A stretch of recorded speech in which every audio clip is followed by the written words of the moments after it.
Hello guys, welcome back to the channel. In this video, I will show you easy way to download Roblox on your laptop or PC. Before we get started, don't forget to like the video and subscribe to the channel.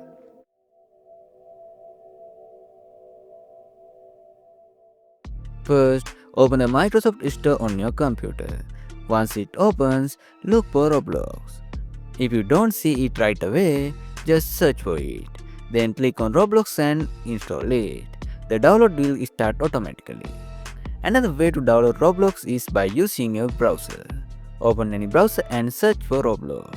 When the search results came, click on the download option instead of Roblox. Then you will see an option to download the Windows app. Click on it and the app will begin downloading on your computer.